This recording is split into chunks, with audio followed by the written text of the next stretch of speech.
Hey, this is Life with Sean Renee here, back with another video. Like, comment, and subscribe to my channel.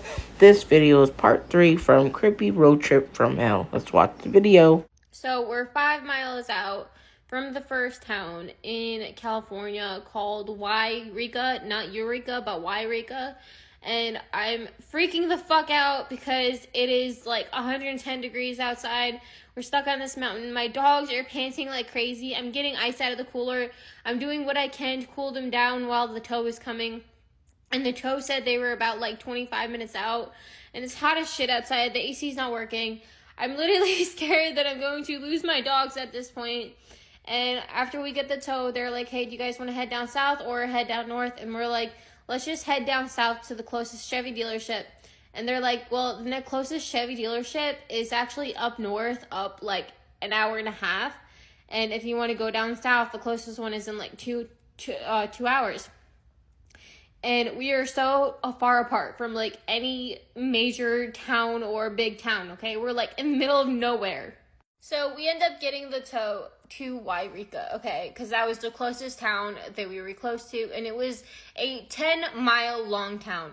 Like, this town doesn't even have a grocery store. It's normally just a, gas up and go kind of town. So he tows us to a Motel 6 inside of this town. And I go into the Motel 6 to try to get some sort of help, okay? Like, we don't know what the fuck we're doing at this point because, again, there is almost nothing in this town. There is a Black Bear Diner, a Motel 6, and a couple gas stations. That's it. So I'm going inside the Motel 6, trying to figure out what the fuck we're doing. And I go into the Motel 6. The lady working at the Motel 6 is, like, cracked out, okay? Like, excuse my language, but she is high on something.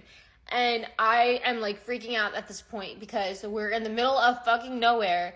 Our car is broken down. We try to contemplate what to do. We try to say, hey, maybe we should just get a flight to Arizona. But we literally have this car that we literally just bought not even a week ago.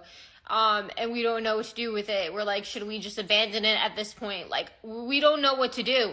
And, we're kind of freaking out. Our dogs are stressed out as fuck. Like, they're just scared. My lab actually started twitching out of stress. Like, I felt so bad as a dog mom because she started twitching out of stress. And I was freaking out. We hadn't eaten all day because of all the stress. Or drinking a lot of water for the fact. And I tried to get a hold of the people at the Chevy dealership where we bought the car. And I tried to say, hey, can you guys help us out?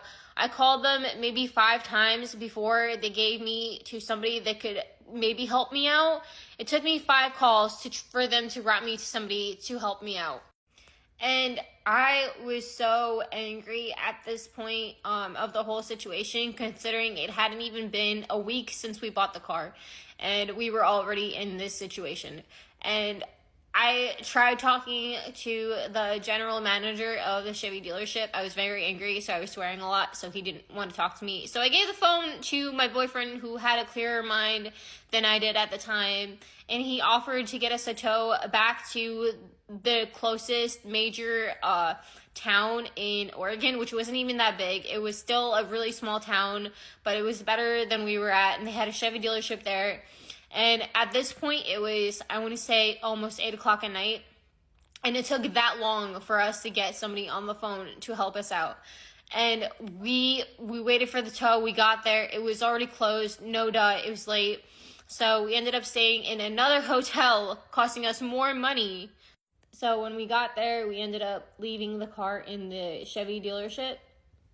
And then going to a hotel that was a block down, so that we could come back to the dealership Monday morning when it opens up and get things sorted out, right? We are at this point, I want to say, about $1,000 out from this car, from our pocket on this road trip. Our dogs are stressed the fuck out. We hadn't eaten or drinking anything all day. We get to the hotel, we get some water, we get some food. And at this point, the general manager of the dealership that we ended up talking to was very friendly. He was like, yeah, we're going to reimburse you. We're going to do this. We're going to do that. None of that happened, by the way. I think he was just trying to calm us down so we didn't do anything drastic, like pressing charges. But he didn't follow through with any of that. He didn't reimburse us for shit, but maybe he will. I don't know. It's been a week since we've been here, a week and a half. So Monday morning rolls around. And I go to the Chevy dealership and we try to say, hey, can we trade this car in? Can we do something about it? And they're like, we can't do shit. And we get the general manager of the dealership that we bought the car from and give it to them, since he's being all friendly now. And they talk and they're like, hey, we'll work on it if you guys want to stay here while we work on it and take a look at it. It's going to be a while. And we're just like, we literally have a place to go. Like, we're literally homeless right now. We can't keep staying here and putting more money out of our pocket for more hotel rooms and stuff like that. So they're like, okay, well, the car can stay here in Oregon, where our car is still at, by the way. I still don't have the car in my possession. It is still in Oregon being worked on. But they're like, you can go rent a car and we'll keep the car here for us to work on it. So we go and get our car rental. Everything after this point goes pretty smoothly. We get our car rental, we get the good dogs, we go all the way down. We couldn't make it to Arizona that day, but we ended up staying in Burbank, LA. And the next morning, we straight gun into Arizona, and we're so happy to finally be home. We get set up and everything. And a week rolls around, we still don't have the car. It's still being worked on, quote unquote. They don't want to reimburse us. Well, they haven't reimbursed us for anything. We spent about, I want to say, $1,300 out of pocket trying to come here, not even including the car rentals that we had to go through. With the car rentals, I think we spent over $2,000, because we're still renting a car right now from Enterprise, because, again, I don't have the car that I bought like a week before or the week of this road trip. And the last update I actually got on that car was that they literally replaced everything. It actually got totaled out. So they're spending over $16,000 on the car, which is what I bought it for.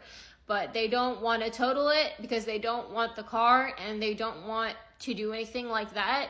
And so I don't even know what's going to happen, because I might end up having to spend another $2,000 just to have the car shipped to Arizona from Oregon.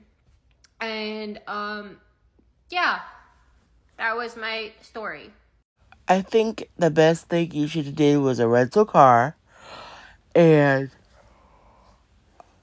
rent a car that did gas, because you can wait and save your money to get the car you wanted when you got to California, because at the end of the day, you don't know how well these cars will run with long distance.